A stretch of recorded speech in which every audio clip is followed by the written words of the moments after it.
na zuciya ta ban san ran da zai karshe ba.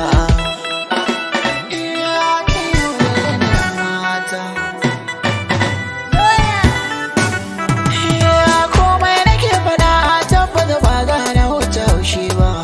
Damana ta zo na san ba za a rasa raba ba. Zan doki kaddarar so ne ba za na miki komai ba. Kin soke alkawarin wanda muka yi haka bai daidai ba. Assalamu alaikum wa rahmatullah, barkanmu da yau kuma barkanmu da sake kasancewa tare da ku a cikin wannan channel mai albarka wato kan mai suna Sarauniya 24 TV. Da Allah dan uwa idan kai ka kasance bakon zuwa ne a wannan channel mai albarka wato kan mai suna Sarauniya TV, Sarauniya 24 TV, da Allah da kai mana subscribing sa'annan kuma ka danna alamar kararrawa kuma ka yi alamar like ta yadda da zarar mun daura sababbin bidiyo kan mu za ku dinga gani. Mun gode. Kamar dai yanda kuka sani shi Sani Ahmad Danbaya ko kuma nace dai kamar yadda kuka ji mun saka muku wannan baiti, mun saka muku wani sabon baiti ne na wakar Sani Ahmad Danbaya wato kan sabuwar wakar sa wadda yi mai suna Gana Mazgo.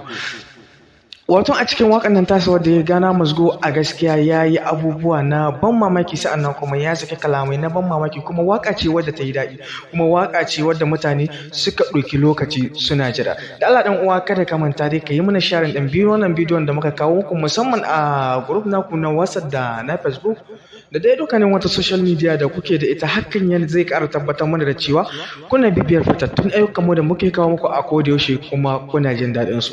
Kamar dai yadda kuka sani shi Sani Ahmad Danbaya shahararren mawaki ne ko kuma nace shi Sani Ahmad Danbaya haziƙin mawaki ne. Sa'annan shi Sani Ahmad Danbaya mawaki ne wanda yayi lokaci, sa'annan kuma Sani Ahmad Danbaya mawaki ne wanda yake kawo shirye-shiryensa ko kuma nace mawaki ne wanda yake kawo waƙoƙinsa a koda yaushe.